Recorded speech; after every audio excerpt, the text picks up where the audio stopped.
So, yes, good evening, all of you. I hope you all are doing well.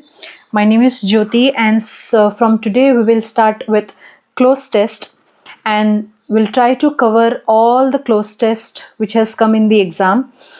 And hopefully, you will like this video and hopefully, you will understand.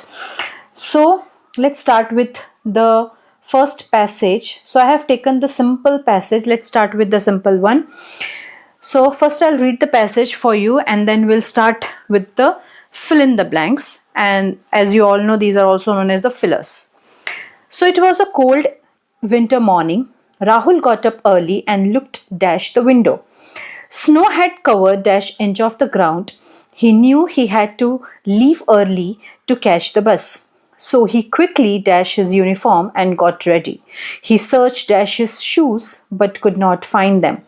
After looking dash 15 minutes, he gave dash and decided to wear his old pair. When he reached the bus stop, he realized he had left his wallet dash home. He wanted to call his father, but his phone had run dash. Just then, a kind stranger offered him some money and asked him to take care dash himself in such weather. Rahul thanked him and promised to return the money the dash day. So this is the passage, and this passage tells about the cold winter, and it's a morning time, and the main character in this passage is Rahul. Maybe Rahul is going to the office and he's getting late to go to the office. So this the whole scenario has been mentioned in this passage. So let's start with the options. Let's start with the fill in the blanks. So for the first, like it was a cold winter morning, Rahul got up early and looked dash the window. So our first filler is look dash the window. Now here are the options.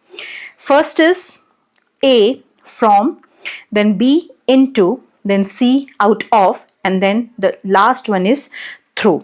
Now one by one I'll explain you and then we'll try to figure out which option is most appropriate here. Now first is from. From the window, what do you think? From the window, is it appropriate? No. Why? Because from, let me tell you the meaning of from. From means from the source, from the origin. From we use for the duration. From we use for the direction. Okay, suppose if I have started the journey, so that particular point from which I have started the journey, that particular origin from which I have started my journey, my direction is there I will use from. So from, I don't think so it is appropriate here in this blank. Now second is into. Into means, suppose I have one enclosed box. Okay, I have an enclosed box, or suppose if I'm just peeping into the room. So जब भी हम कहीं झांकते हैं, जो area enclose होता है तो वहां पर हम इनटू का यूज करते हैं.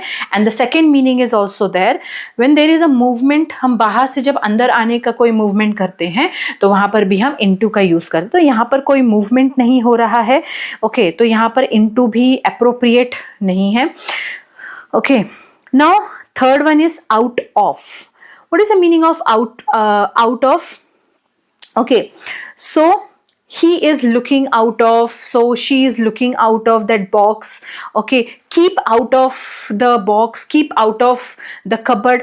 So यहाँ पर हम out of का यूज करते हैं, बट यहाँ पर विंडो के लिए out of जो है वो appropriate आंसर नहीं है. Last is through. So through means कोई भी अगर ट्रांसपेरेंट ग्लास होता है, कोई भी अगर ट्रांसपेरेंट सपोज एक एरिया है, अगर हम उसके पार झांकने की कोशिश करते हैं, उसके बाहर देखने की कोशिश करते हैं, तो वहां पर हम थ्रू का इस्तेमाल करते हैं. सो थ्रू यहाँ पर एक अप्रोप्रिएट आंसर है. Looked through the window. So it was a cold winter morning. Rahul got up early and looked through the window. Mostly जब हम विंडो से बाहर देखने के लिए अगर जब हम कोई शब्द इस्तेमाल करते हैं, कोई प्रपोजिशन यूज करते हैं, तो हम थ्रू का ही इस्तेमाल करते हैं. So first one is, so the first answer is through. Now let's go with the second one. So second हमारा जो filler बनता है, snow had covered dash inch of the ground. Snow had covered dash inch of the ground. Now let's go with the options. Every, each, all and some. Now here we have to search the answer. Now every का मतलब क्या होता है? हर जगह जो है बर्फ छाई हुई है. So first thing, each. जब हम इंडिविजुअल पर्सन के बारे में या इंडिविजुअल थिंग के बारे में बात करते हैं तो हम ईच का इस्तेमाल करते हैं सेपरेटली. ओके, तो ऑब्वियसली यहाँ पर सेपरेटली कुछ भी नहीं हो रहा है. हम स्नो के बारे में बात कर रहे हैं. यहाँ पर आप अगर आप पढ़ेंगे तो आपको समझ में आएगा, snow had covered dash inch of the ground. तो यहाँ पर सेपरेटली कुछ भी कवर नहीं हुआ है. तो यहाँ पर ईच जो है वो रॉन्ग है. ठीक है, अप्रोप्रिएट नहीं है. ऑल हम किसके लिए यूज करते हैं? जब हम एक ग्रुप के बारे में बात कर रहे हैं, टुगेदर, टेकिंग एवरीवन टुगेदर, वहां पर हम ऑल का इस्तेमाल करते हैं. तो ऑब्वियसली ऑल भी यहाँ पे अप्रोप्रिएट नहीं है. सम मतलब थोड़ी जगह, तो यहाँ पर सम भी अप्रोप्रिएट नहीं है. किसी बड़े पार्ट में से छोटे पार्ट के बारे में अगर बात कर रहे हैं तो वहाँ पे सम का इस्तेमाल किया जाता है. तो यहाँ पर सम अप्रोप्रिएट नहीं है. So the appropriate answer is every. So what will be the answer? Snow had covered every inch of the ground. पूरा ग्राउंड था. Because you can see from the passage only you can come to know that cold winter morning है, मतलब कि सारी जगह बर्फ छाई होगी.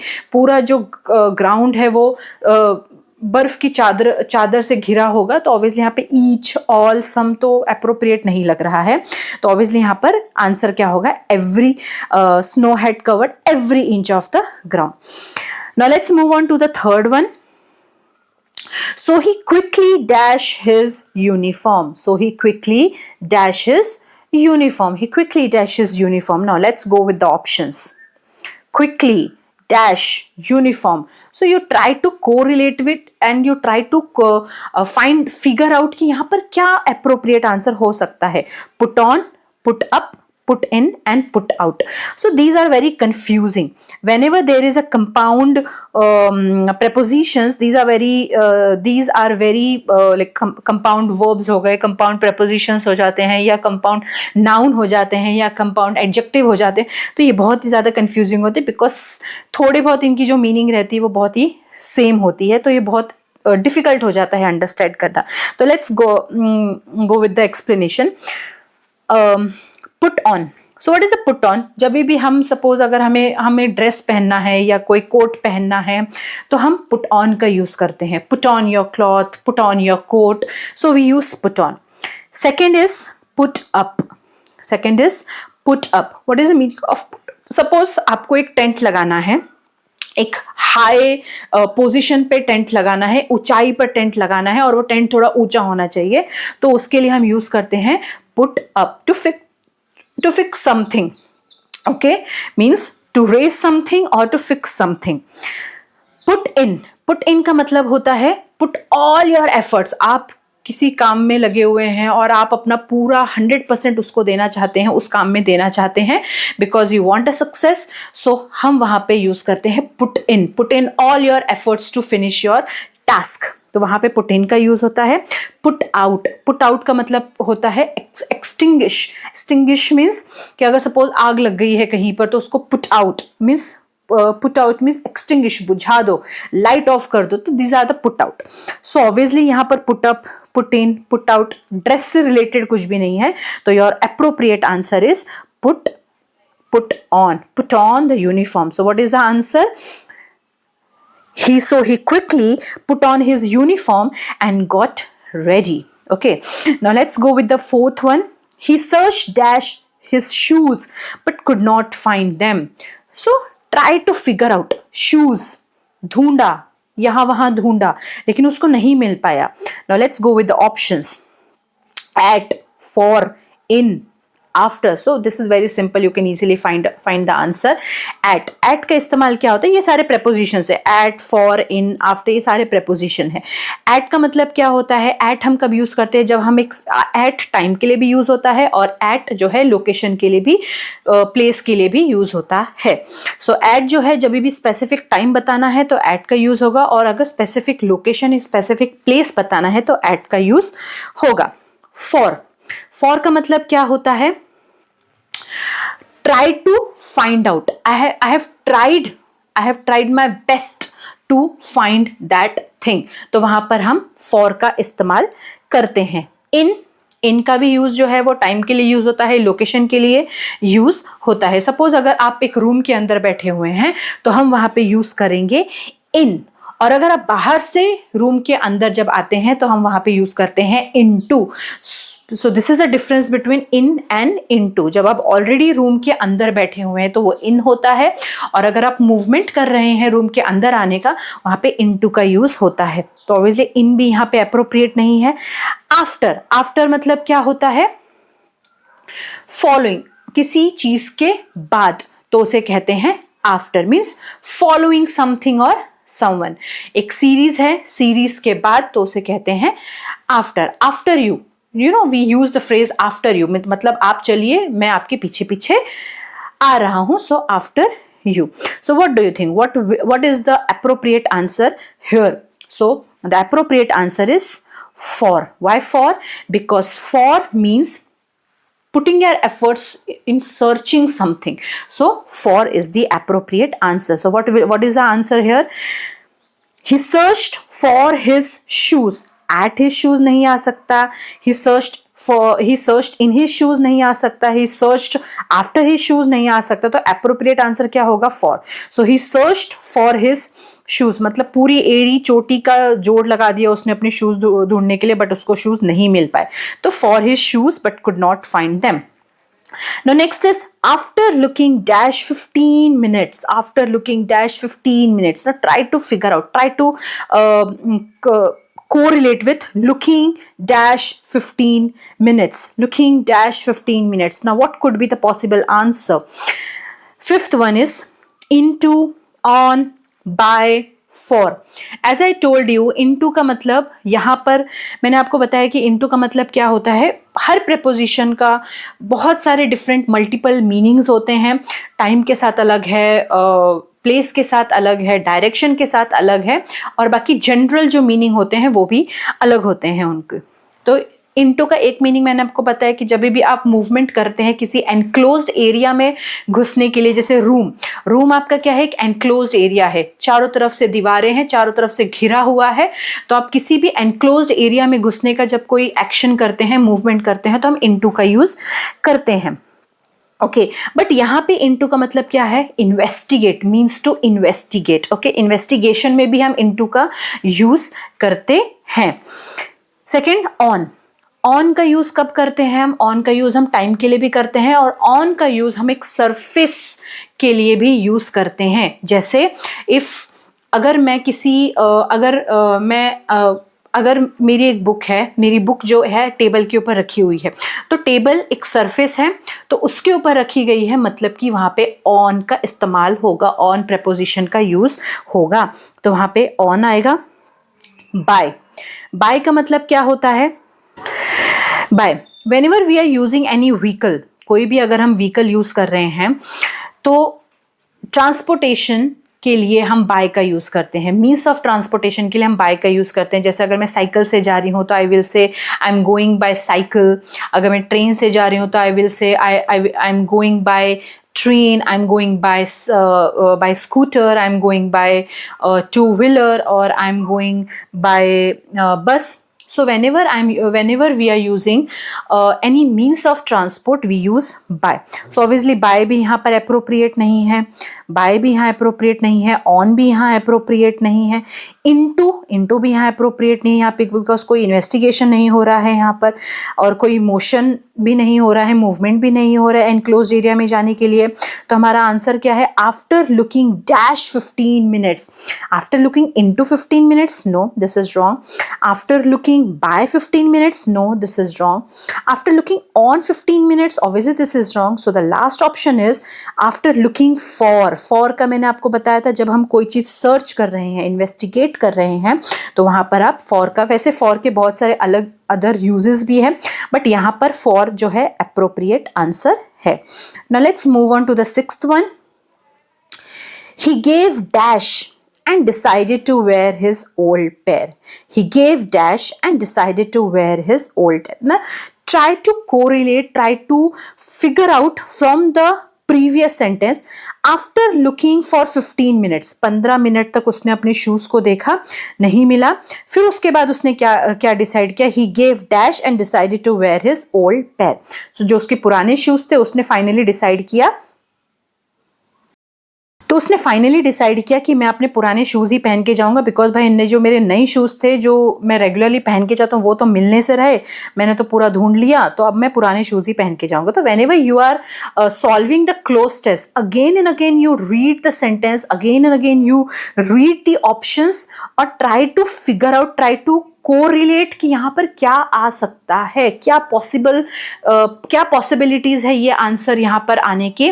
तो आप वैसे ही क्लोज टेस्ट जो है वो फिल करने की कोशिश करिए। सो हमारा next fill in the blanks क्या बनता है? He gave dash and decided to wear his old pair. Now let's go with the options.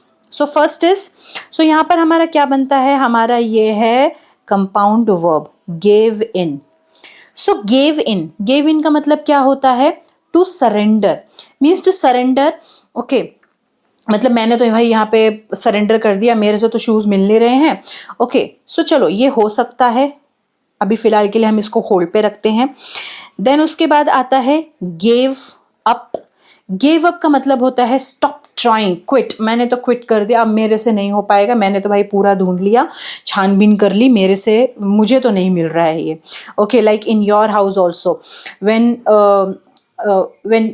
your mother keep anything in the cupboard, आप पूरी जान लगा लोगे, आप पूरा सर्च कर लोगे, पूरा पोस्टमार्टम कर लोगे आप अपने कबर्ड का, लेकिन आपको वो चीज़ नहीं मिलेगी। लेकिन जैसे आपकी मम्मी आएगी, आपकी मम्मी को तुरंत ही वो रखी हुई टी शर्ट या रखा हुआ सामान जो है वो सामने दिख जाएगा। ओके, सो वैसे यहाँ पर है, so he gave up, okay, means stop trying, उसने ढूंढना आप बंद कर दिया, क्योंकि भाई मेरे से नहीं हो रहा, मैंने पूरा ट्राई कर दिया और वैसे भी मुझे लेट हो रहा है। नेक्स्ट जो है गेव ऑफ। गेव ऑफ का मतलब क्या होता है? विड्रॉ कर लेना, उस सिचुएशन में से खुद को बाहर निकाल लेना, एक्सक्लूड कर लेना। So what do you think? This is the appropriate answer? No, I don't think so. This gave off, उस सिचुएशन में से बाहर निकालना, no, क्योंकि वहां पर सर्च चल रहा है कुछ। यहाँ पे क्या चल रहा है? सर्च चल रहा है। He gave dash and decided to wear his old pair. Okay, पहले उसने ढूंढा अच्छी तरीके से, उसके बाद उसने डिसाइड किया कि मुझे पुराने शूज ही पहन के जाने चाहिए। सो विड्रॉ कर लेना खुद को, I don't think so which is appropriate. Okay, then surrender कर देना। जैसे सरेंडर मतलब क्या होता है? खुद को सरेंडर करना मतलब क्या होता है कि आपने कुछ गलत काम किया है और आपने खुद को सरेंडर कर दिया पुलिस के सामने, या अपने मम्मी के सामने, या अपने फादर के सामने आपने सरेंडर। तो ऑब्वियसली ये भी यहाँ पर अप्रोप्रिएट नहीं है। Okay, now gave away. Gave away मतलब क्या होता है? डोनेट करना। I have a property and I have given away my property to the poor people, or to the orphanage, okay, to the orphanage. Okay, so यहाँ पे gave away कुछ भी नहीं हो रहा है, so यहाँ पर most appropriate answer जो है आपका gave up। आपका most appropriate answer है gave up। He gave up and decided to wear his old pair. What is a gave up? What is the meaning of gave up? Stop trying. उसने अब ढूंढना बंद कर दिया। Okay, यहाँ पे एक appropriate answer है stop trying, उसने अपना ढूंढना बंद कर दिया। सरेंडर appropriate नहीं है, विड्रॉ कर लेना appropriate नहीं है, डोनेट करना ऑब्वियसली यहाँ पे क्या डोनेट कर रहा है वो, तो वो appropriate नहीं है। विड्रॉ कर लेना विड्रॉ, कैसे विड्रॉ किया उसने अपने आप को? ही gave off and decided to wear his old pen. No, this is wrong. Okay, he is not withdrawing anything. He is not withdrawing himself from the situation. No, he stopped trying. Why stopped trying? Because वो ढूंढ रहा था, वो search कर रहा था. तो search कर रहा था तो उसने सर्च जो है वो बंद कर दिया. तो ऑब्वियसली यहाँ पर stop trying जो है वो appropriate answer है. So he gave up and decided to wear his old pair. Now when he reached the bus stop, he realized he had left his wallet dash home. Okay, अब यहाँ पर next जो बनता है वो है left his wallet dash home. Now let's move on to the options. At, on, in and to. At का मतलब मैंने आपको बताया था कि जब हम एक specific लोकेशन, स्पेसिफिक प्लेस या स्पेसिफिक टाइम के बारे में बात करते हैं तो उसका मतलब होता है एट. ऑन का मतलब होता है किसी सरफेस के बारे में हम बात करें तो ऑब्वियसली ऑन तो यहाँ पर अप्रोप्रिएट नहीं है. ऑप्शन क्या है? ऑन होम, घर के ऊपर भूल गया. No, this is not appropriate. Then in the house, in the home. No, okay, possible है बट मोस्ट अप्रोप्रिएट नहीं है. Okay, I will tell you the answer. I will tell you the answer and also tell you the meaning of that. To का जो इस्तेमाल है हम लोग direction के लिए यूज़ करते हैं. जब हम कुछ मूवमेंट कर रहे हैं किसी जगह पे जाने के लिए तो वहाँ पर हम टू का इस्तेमाल करते हैं. सो टूवर्ड्स जो है मोस्टली हम डायरेक्शन के लिए यूज़ करते हैं. I am going to home. So घर की तरफ जा रहा हूँ तो वहाँ पर हम टू प्रेपोजिशन का यूज़ करेंगे. सो यहाँ पर मोस्ट अप्रोप्रिएट आंसर जो है वो है एट. सो जब भी हम घर के बारे में बात करते हैं तो हम एट होम का इस्तेमाल करते हैं. ये एक फ्रेज है एट होम. ओके, ये फ्रेज, इसको हम प्रपोजिशनल फ्रेज कहते हैं. At home, at office, at bus stop. Okay, so we use at. So that's why at is the appropriate answer. What is the answer? He realized he had left his wallet at home. Now next is he wanted to call his father but his phone had dash run dash. So the next is dash. उसकी जो phone की जो battery थी वो ख़त्म हो चुकी थी. तो ख़त्म हो चुकी थी मतलब उसके लिए हम कौन सा प्रपोजिशन यूज़ करते हैं? कौन सा कंपाउंड प्रपोजिशन हम यूज़ करते हैं? Away, run away. Run away का मतलब क्या होता है? अगर आप किसी सिचुएशन में फंसे हुए हैं और आप वहाँ से एस्केप कर जाते हैं, एस्केप मतलब उस जगह को छोड़ के खुद की जान बचाकर आप वहाँ से भाग जाते हैं तो उसे हम रन अवे कहते हैं. तो ऑब्वियसली फ़ोन उस सिचुएशन से भाग गया तो अप्रोप्रिएट नहीं है. Then off means to leave the place, मतलब उस जगह को बस छोड़ के चले जाना. आप शायद देर हो रही है, आपको ऑफिस जाना है, आपको स्कूल जाना है, आपको किसी इंपॉर्टेंट काम के लिए जाना है, आप वहाँ पे खड़े हैं, बस नहीं आ रही है, आपको लेट हो रहा है तो आपने उस जगह को छोड़ दिया. आप ऑटो के लिए चले गए या लिफ्ट लेने के लिए चले गए तो आप उस जगह को छोड़ देते हैं तो उसे हम कहेंगे run of. Okay, so obviously यहाँ पे फ़ोन से रिलेशन कुछ है नहीं. Okay, now next is in. Run in का मतलब होता है कि हम किसी जगह पर एंटर कर रहे हैं.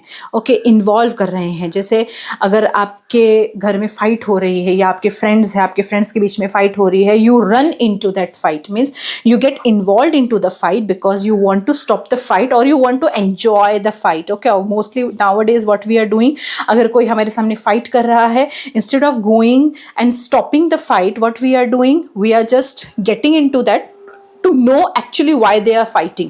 Okay, so run in. Why? Because we want to know why they are fighting, what is the reason of fighting, what is the purpose of fighting. So यहाँ पर run in. So obviously run in phone से relation कुछ बात नहीं बनती है यहाँ पर. And the last one is run out. Run out means कि जो वस्तु है वो अभी लंबे समय तक काम नहीं कर रही है।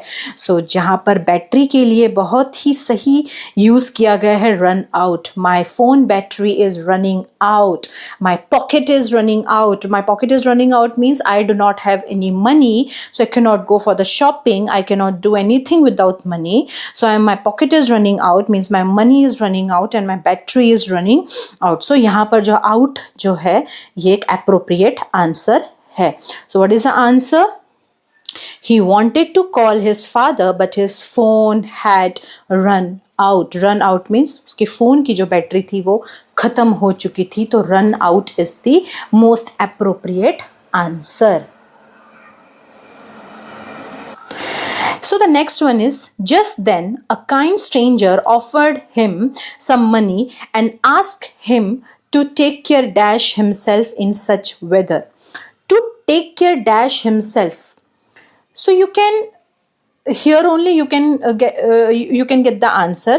कोई हमें हमारा ख्याल रखने के लिए कह रहा है, बहुत ही खराब वेदर है और उसका फ़ोन की बैटरी भी उसकी ख़त्म हो चुकी है, वो घर में वॉलेट भूल के आ चुका है, उसके पास पैसे नहीं हैं, तो किसी स्ट्रेंजर ने उसको पैसे दिया और उसको कहा कि आप अपना ख्याल रखिए। So let's go with the options कि यहाँ पे अप्रोप्रिएट आंसर क्या हो सकता है।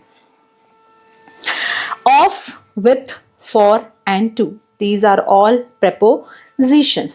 so let's go one by one। off, take care of, take care of, क्या ये अप्रोप्रिएट आंसर है? ऑफ, ऑफ का मतलब क्या होता है? हम किसी को बोलते हैं आप अपनी तरफ ध्यान दीजिए, you look after you. Let's see कि अप्रोप्रिएट आंसर है। Next is with, with, with का इस्तेमाल हम कब कब करते हैं? सपोज अगर मैं अभी पेन का यूज कर रही हूं, आप भी पेन का यूज कर रहे हैं, अब पेन का इस्तेमाल करके आप कुछ लिख रहे हैं। सो जब हम किसी भी चीज का इस्तेमाल करते हैं तो उसके लिए हम यूज करते हैं with. I am writing with my pen. अगर मैं रास्ते पे चल रही हूँ, ठीक है, अगर मैं अपनी साइकिल लेके चल रही हूँ और मैं अपने फ्रेंड के साथ चल रही हूँ, तो I will use I am going with my friend, I am going with my cycle. So जब भी हम टुगेदर किसी चीज़ को लेके काम करते हैं या किसी के साथ चलते हैं तो हम वहाँ पे विथ का यूज़ करते हैं। So obviously take care with appropriate नहीं है यहाँ पर। फॉर, फॉर का इस्तेमाल यहाँ पर फॉर का इस्तेमाल किया जाता है पर्पस बताने के लिए, रीज़न बताने के लिए और ड्यूरेशन बताने के लिए। ड्यूरेशन कैसे बताएंगे यहाँ पर? Duration, I am living here for 2 days। यहाँ पे ड्यूरेशन बताया है, कितने दिनों से मैं यहाँ रह रही हूँ, 2 दिनों से मैं यहाँ रह रही हूँ। Reason, I am going to the clinic, मैं क्लिनिक जा रही हूँ, क्यों जा रही हूँ? Because I want to take injection, so I am going to the clinic for injection. So here is the reason, यहाँ पे एक रीज़न बताया गया है, तो इसलिए फॉर का जो यूज़ होता है वो पर्पस बताने के लिए, रीज़न बताने के लिए या ड्यूरेशन बताने के लिए। सो ऑब्वियसली यहाँ पे टेक केयर फॉर हिमसेल्फ ये भी अप्रोप्रिएट नहीं है। सो मोस्ट अप्रोप्रिएट आंसर जो है वो है of, take care of, take care of. To का तो इस्तेमाल होगा नहीं, टू के लिए मैंने आपको बताया कि जो टू जो है वो डायरेक्शन बताने के लिए यूज होता है, टू टूवर्ड्स ये डायरेक्शन बताने के लिए इस्तेमाल होता है। So take care to obviously यहाँ पर अप्रोप्रिएट नहीं है, तो टेक केयर ऑफ ये अप्रोप्रिएट, हम बोलते भी हैं take care of yourself, okay, take care of your mother, take care of your family, take care of your money, okay, take care of your health. So हम of का इस्तेमाल करते हैं। सो टेक केयर ऑफ ये एक phrase है, okay, तो ये ऑफ उसके साथ ही आता है। And the last one is Rahul thanked him and promise to return the money the dash day. And let's go with the options other, another, next and following. So यहाँ पर हमें इनकी मीनिंग समझना ज़्यादा इंपॉर्टेंट है। अदर, अनदर, अदर अनदर जो है वो इंटर रिलेटेड है। अदर का मतलब क्या होता है? Now the other, now suppose you went to the market and you want to buy a dress, ठीक है, अगर आपको कोई शर्ट लेनी है या आपको कोई ड्रेस लेनी है So you have asked the shopkeeper to show the different color, the pattern, okay, and shopkeeper showed in that way. ठीक है, आपको लेकिन पसंद नहीं आया तो आपने उसको बोला, सो यू सेड कि मुझे ये पसंद नहीं आ रहा है, मुझे इसका पैटर्न और मुझे इसका कलर पसंद नहीं आ रहा है, मुझे इससे हटकर कुछ दिखाइए, मुझे इससे हटकर कुछ और दिखाइए, ये सेम पैटर्न नहीं चाहिए, मुझे दूसरा पैटर्न चाहिए. तो यहाँ इसका मतलब होता है कि you want the other shirt, you want the other dress. तो यहाँ पर मीनिंग यहाँ पर है, यहाँ पर अदर का यूज़ होता है कि जो सामान आपके सामने एग्जिस्ट करता है, जो सामने आपके सामने जो सामान आपके सामने प्रेजेंट है, उसके अलावा आपको जो दूसरा सामान देखना है उसे कहते हैं other. Next is another. Another का मतलब क्या होता है कि आपके पास जो ड्रेस सामने रखी गई है या आपके सामने कोई भी प्रोडक्ट रखा गया है, उसी से रिलेटेड आप दूसरा पैटर्न या दूसरा कलर देखना चाहते हैं, ऑल्टरनेटिव चाहते हैं, उसे कहते हैं another. And the next one is next. Next का मतलब obviously this is very simple. Next means following day. Okay, जब हम एक्टिव वॉइस या पैसिव वॉइस करते हैं तो हम नेक्स्ट यूज नहीं करते हैं, हम फॉलोइंग डे यूज करते हैं. ओके, जैसे येस्टरडे होगा तो हम येस्टरडे यूज़ नहीं करते, हम द डे आफ्टर यूज़ करते हैं और डे बिफोर यूज़ करते हैं. ओके, और फॉलोइंग डे हम यूज़ करते हैं. So next, following, obviously following भी यहाँ पर अप्रोप्रिएट नहीं है. क्या पूछा गया है यहाँ पर? Promise to return the money the dash day. Following day, no, following day यहाँ पर अप्रोप्रिएट नहीं है, बिकॉज फॉलोइंग डे हम नहीं बोलते हैं. जब हम एक्टिव या पैसिव वॉइस करते हैं तब हम फॉलोइंग डे बोलते हैं, बट हम रेगुलर कॉन्वर्सेशन में हम फॉलोइंग डे नहीं बोलते हैं. Promise to return the money the following day, obviously you can only read it and you can only tell me that following is appropriate or not. I will return the money the other day. No, other day भी यहाँ पर appropriate नहीं है. Okay, context के साथ match नहीं कर रहा है. अनदर डे यहाँ पर ये भी कॉन्टेक्स्ट के साथ मैच नहीं कर रहा है. नेक्स्ट डे जो है वो बहुत ही ज़्यादा अप्रोप्रिएट है. अगर यहाँ पर सपोज नेक्स्ट डे नहीं होता तो हम फॉलोइंग डे हम लिख देते, बट यहाँ पे नेक्स्ट ऑलरेडी प्रेजेंट है तो हम नेक्स्ट डे ही यूज करेंगे. Okay, so your answer is next. Let's move on to the second passage, second cloze test. I'll read the passage for you. In recent years, the importance of mental health has gained significant recognition.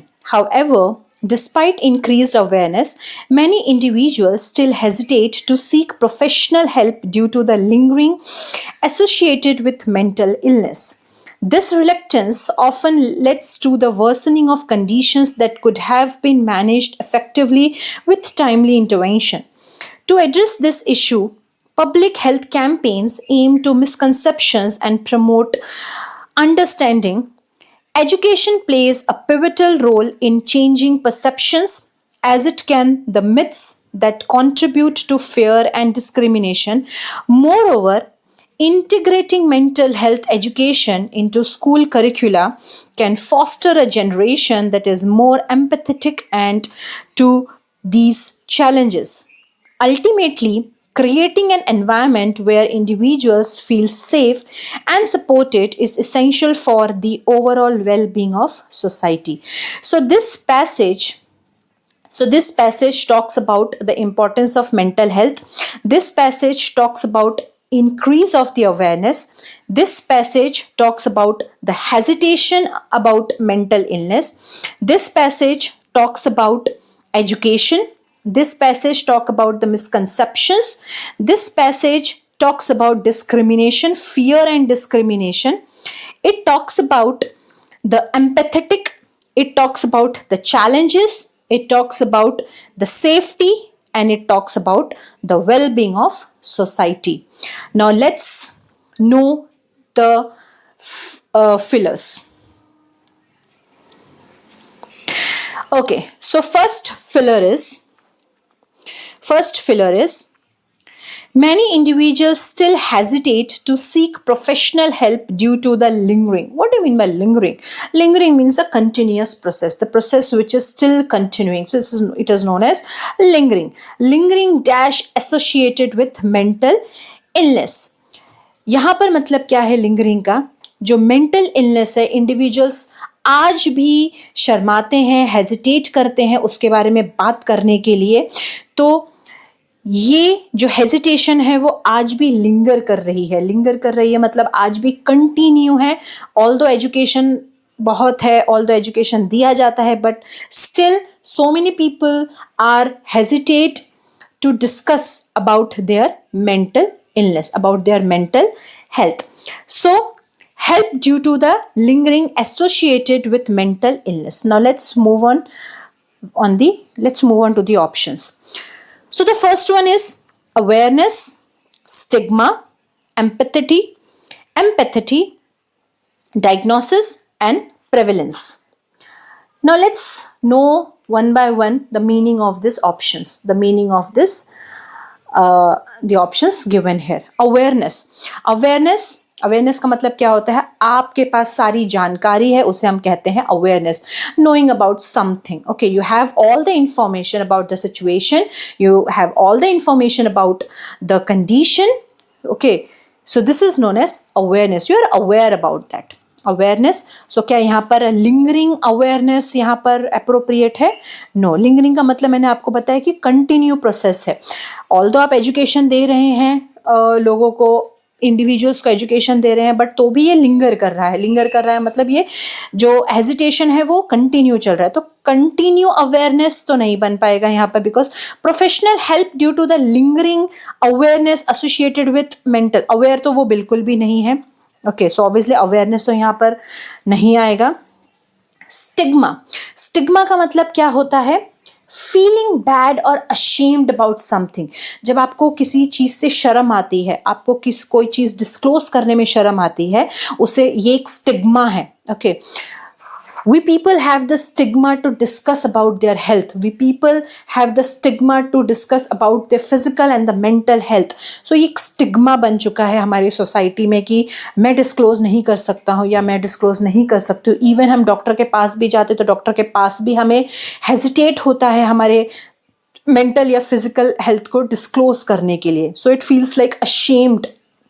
Okay, बहुत ही बुरा feel होता है. तो एक stigma बन चुका है. Stigma, lingering stigma, lingering continue stigma क्या हो सकता है? Let's move on to the other options. Empathy का मतलब क्या होता है? जब आप दूसरों की फीलिंग्स को समझते हैं, आप अंडरस्टैंड करते हैं, आप केयर करते हैं कि हाँ, जो सामने वाला पर्सन है वो प्रॉब्लम में है, ओके, वो सैड है, तो आप उसकी प्रॉब्लम को समझते हैं, आप उसकी केयर करते हैं, तो उसे कहते हैं एम्पैथी कहते हैं. ओके. डायग्नोसिस मतलब होता है कि अगर आप डॉक्टर के पास जा रहे हैं और आपको कोई बीमारी है, तो जब डॉक्टर उस बीमारी का नाम बताता है और उसके बारे में इलाज बताता है तो उसे हम कहते हैं डायग्नोसिस. फिर आप अपना इलाज वैसे शुरू करते हैं, दवाइयाँ लेते हैं, इंजेक्शंस लेते हैं, जो डॉक्टर बोलता है वो हम करते हैं. तो ये होता है डायग्नोसिस. सो ऑब्वियसली अवेयरनेस यहाँ पे नहीं हो सकता है. एम्पैथी, हमें लगाव यहाँ पर कुछ भी नहीं है. डायग्नोसिस मतलब यहाँ डॉक्टर से रिलेटेड कुछ भी नहीं है.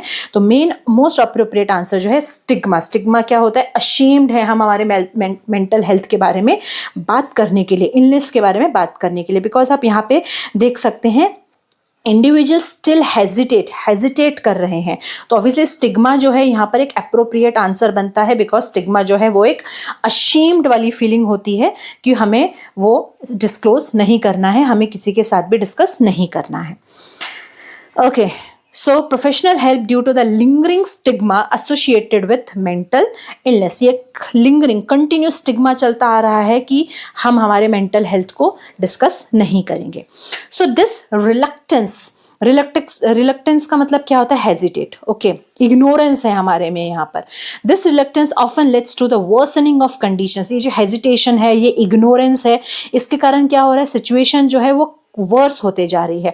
That could have been manage effectively with timely interventions. अगर ये हेजिटेशन हम निकाल देते हैं तो जो सिचुएशन है हम उसके साथ डील कर सकते हैं, हम सिचुएशन को बिल्कुल स्मूथली हैंडल कर सकते हैं. But this is a stigma, this is a lingering stigma. हम कितनी भी कोशिश कर ले, ये जो कंडीशन है वो वर्सन होते जा रही है.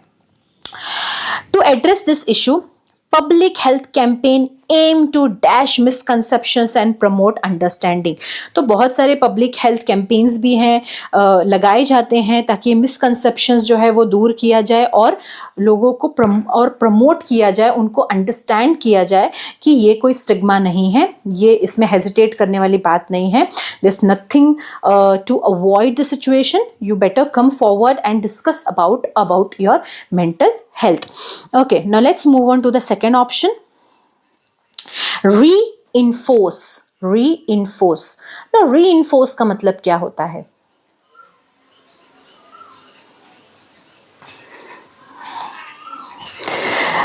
reinforce, अच्छा यहां पर एक और मीनिंग था ई वाला, प्रेवलेंस का मतलब क्या होता है? What do you mean by prevalence? So prevalence का मतलब क्या होता है? कॉमन। ये जो सिचुएशन है, ये जो मेंटल हेल्थ है, ये हेजिटेशन है, ये जो रिलेक्टेंस है, ये बहुत ही कॉमन है। सो ऑब्वियसली प्रेवलेंस भी यहाँ पर अप्रोप्रिएट नहीं है। Now second options, let's go with the second options. Reinforce, conceal, then perpetuate, dispel and ignore. Reinforce का मतलब होता है make something stronger. I'll give you one example. I'll give you one sentence. The teacher reinforced the lesson by repeating it. Okay, आप पूरी strength लगा देते हैं, आप पूरी जान लगा देते हैं।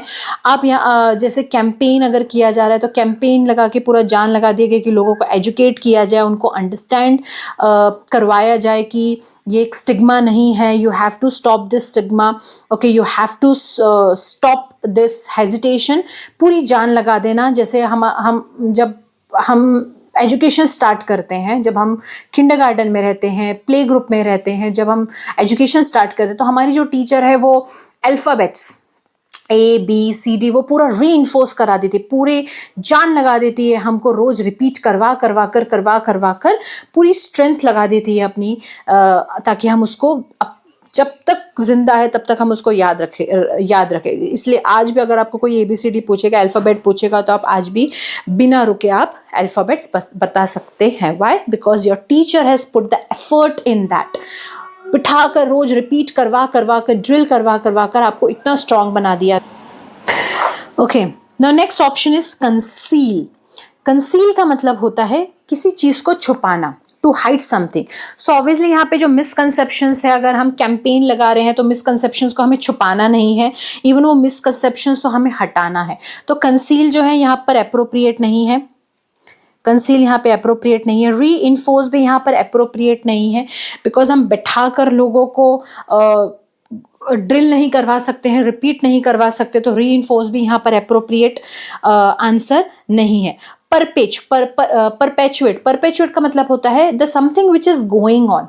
ये जो हेजिटेशन है वो गोइंग ऑन प्रोसेस है, वो बहुत लंबे समय से चलते आ रहा है। चाहे आप एजुकेट कर लो पीपल को, कैंपेन लगा दो, कुछ भी कर लो, यहाँ पे जो है ये परपेचुएट प्रोसेस है, ये ऑनगोइंग प्रोसेस है। तो परपेचुएट ऑब्वियसली अप्रोप्रिएट नहीं, यहाँ पर नहीं है। वाई? बिकॉज हम कैंपेन लगा रहे हैं तो ऑब्वियसली हमें मिसकंसेप्शंस को दूर करना है, ना कि हमें उसको परपेचुएट करना है, या ना कि हमें उस प्रोसेस को ऑनगोइंग प्रोसेस बनाना है। डिस्पेल का मतलब क्या होता है? Make a wrong idea go away. Dispel का मतलब होता है जो बुरा सोच हमने हमारे अंदर पाल रखा है, जो गलत फहमी हमने हमारे अंदर पाल रखी है, उसको दूर करना। सो ऑब्वियसली कोई शंका को दूर करना, तो यहाँ पे ठीक है, कैंपेन लगा हुआ है, मिसकंसेप्शन को दूर करना है, अंडरस्टैंडिंग को प्रमोट करना है, तो ये आंसर हो सकता है कि हाँ, हमारी जो शंका है, हमारी जो गलत फहमी है, हम उसको दूर करना चाहते हैं। तो keep it with let's go with the dispel, but the last one is ignore. Obviously ignore तो नहीं कर सकते, कैंपेन लगा रहे हैं तो कैंपेन हम इग्नोर करने के लिए थोड़ी ना लगा रहे हैं। So the appropriate answer is dispel. Now the third one. So to address this issue, public health campaigns aim to dispel misconceptions. Dispel misconception मतलब शंका को दूर करना है, जो हमारे अंदर रॉन्ग आइडिया फैली हुई है उस आइडिया को बाहर निकाल कर फेंकना है, and promote understanding. Education plays a pivotal role in changing perceptions as it can dash the myths that contribute to fear and discrimination, changing the perception, हमारा जो सोच है, हमारी जो सोच है उस सोच को बदलना है. तो let's go with the option. Amplify, debunk, validate, obscure and endorse. So amplify यहाँ पर अप्रोप्रिएट नहीं है, बिकॉज एम्प्लीफाई अगर आपको पता होगा, एम्प्लीफाई का जो यूज़ है वो हम वॉल्यूम के लिए यूज़, वॉल्यूम स्पीकर्स जो रहते हैं उसके लाउड वॉइस के लिए हम यूज़ करते हैं. ओके, सो वो एम्पलीफायर होता है, लाइक स्पीकर्स हो गए, उनके लिए हम साउंड के लिए यूज़ करते हैं एम्पलीफायर. तो ऑब्वियसली एम्पलीफायर यहाँ पे क्या काम करेगा, साउंड कुछ लेना देना नहीं है हमें. डिबंक का मतलब क्या होता है, प्रूफ समथिंग इज फॉल्स, किसी भी चीज को गलत साबित करना उसे कहते हैं debunk. Suppose if I will give you example, the scientist debunked the false story. Okay, scientist ने पूरी कोशिश करी, पूरी प्रूफ करने की कोशिश करी अपनी झूठी कहानी को सच साबित करने के लिए. So debunk it, proof something is false, किसी सही चीज को गलत साबित करना उसे कहते हैं debunk. Third one is validate. Validate का मतलब क्या होता है, पूरी जान लगा देना प्रूफ सामने लाने के लिए. जैसे अगर आपको अपनी आइडेंटिटी बतानी है तो आप अपनी आइडेंटिटी को, खुद को वैलिडेट करने के लिए आपके पास जितने भी डॉक्यूमेंट्स है, जितनी भी आइडेंटिटी है आपकी, आप वो पूरा सामने प्रेजेंट कर देते हैं.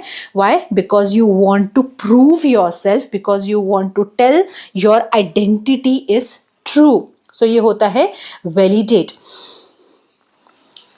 Fourth one is obscure. Obscure का मतलब होता है, okay sir, it's quite difficult to understand. जैसे अगर आप कुछ स्टडी कर रहे हैं, जैसे आप कुछ काम कर रहे हैं, तो वो स्टार्टिंग में वो थोड़ा डिफिकल्ट होता है समझना, तो उसे हम कहेंगे obscure, difficult to understand. Okay, sometimes it is hard to understand, so this is known as obscure. The situation is very obscure. The situation is very obscure. The book is very obscure. Obscure means the book है वो बहुत थोड़ी difficult है मेरे लिए understand करने के लिए. सिचुएशन जो है वो थोड़ा डिफ़िकल्ट है अंडरस्टैंड करने के लिए. एंडोर्स का मतलब होता है, ये आपको पता होगा, जैसे हमारे जो एक्टर एक्ट्रेस होते हैं, किसी प्रोडक्ट को एडवर्टाइज़ करने के लिए, चाहे वो बुरी हो या ऑब्वियसली जो वो एडवर्टाइज़ करते हैं वो भले ही चीज़ें बुरी होती है, लेकिन वो उसको एक गुड वे में प्रेजेंट करते हैं, अच्छा बताने की कोशिश करते हैं, उसको एडवर्टाइज करते हैं, because they get money for that. So endorse, this is a meaning of endorse. The actor endorse the new product on TV.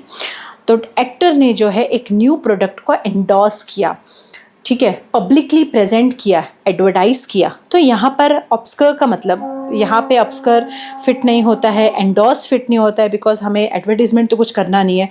ऑब्स्कर मतलब डिफ़िकल्ट सिचुएशन, हमें डिफ़िकल्टी हो रही है समझने के लिए, तो ये तो हमें बिल्कुल भी नहीं करना है, बिकॉज आप पढ़ेंगे तो आपको समझ में आएगा. Education plays a pivotal role in changing perceptions as it can. Obviously education जो है वो बहुत ही ज़्यादा इंपॉर्टेंट रोल प्ले करता है हमारी जो थॉट है, हमारी जो थिंकिंग है उसको चेंज करने के लिए. तो ऑब्वियसली हम ऑब्स्कर का यूज़ तो नहीं कर सकते. ऑब्स्कर का मतलब क्या होता है, ऑब्स्कर का मतलब होता है, ऑब्स्कर का यूज़ नहीं कर सकते हैं, बिकॉज एजुकेशन है, एजुकेशन यहाँ पे लेके आए हैं. एजुकेशन एक पिवटल रोल, एक इम्पॉर्टेंट रोल प्ले कर रहा है हमारी जो थॉट है, हमारा जो मिसकंसेप्शन है उसको चेंज करने के लिए. तो ये डिफ़िकल्ट तो हो नहीं सकता है, डिफ़िकल्ट टू अंडरस्टैंड हो नहीं सकता, तो ऑब्स्कर यहाँ पर आएगा नहीं.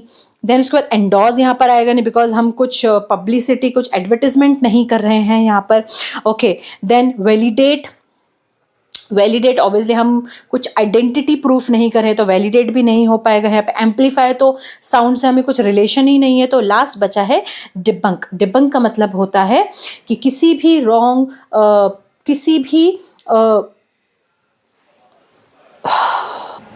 सो डिबंक का मतलब क्या होता है, प्रूफ करना कि जो हमारा थॉट है, जो हम मिसकंसेप्शन जो इतने समय से पाले हुए हैं, ये रॉन्ग है, उसको प्रूफ करना.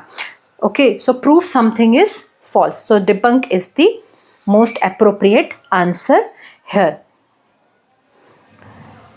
So education plays a pivotal role in changing perception as it can debunk the myths that contribute to fear and discrimination. Debunk the myth debunk the myth मतलब जो अभी तक मिथ था हमारे अंदर, मिसकंसेप्शन था, हेजिटेशन था, स्टिग्मा था, उसको हमें गलत साबित करना पड़ेगा, जो कि एजुकेशन ही एक माध्यम है, एक मीडियम है जो कि एक इम्पॉर्टेंट रोल प्ले करेगा ये चीज़ों को चेंज करने के लिए. So obviously debunk is the most appropriate answer. So ये मिथ है, इसको चेंज करने के लिए पूरी कोशिश करेगा.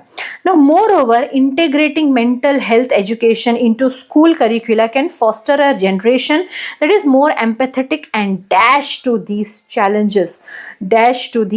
challenges. Last one is indifferent, hostile, receptive, oblivious and resistant. So let's go with the explanation.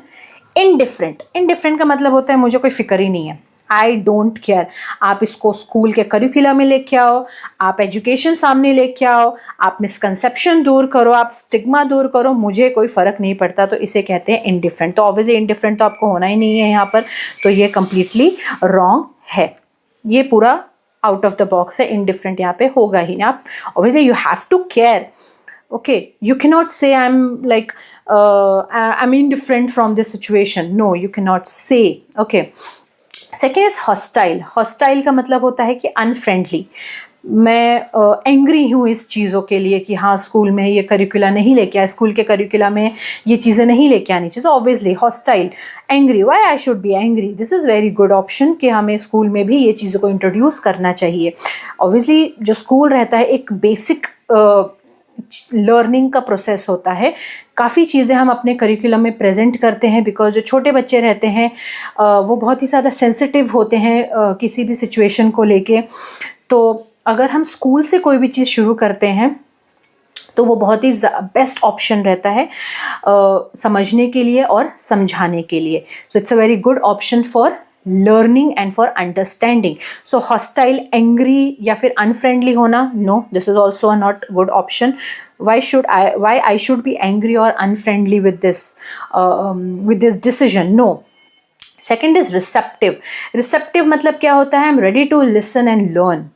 ठीक है, जो भी आप प्रेजेंट करना चाहते हैं, जो भी आप करना चाहते हैं, मैं उसके लिए रेडी हूँ, मैं अवेलेबल हूँ, मैं I am ready to listen and I am ready to learn and I am ready to understand. So mental health education in to school curricula can foster a generation that is more empathetic and dash to this challenges.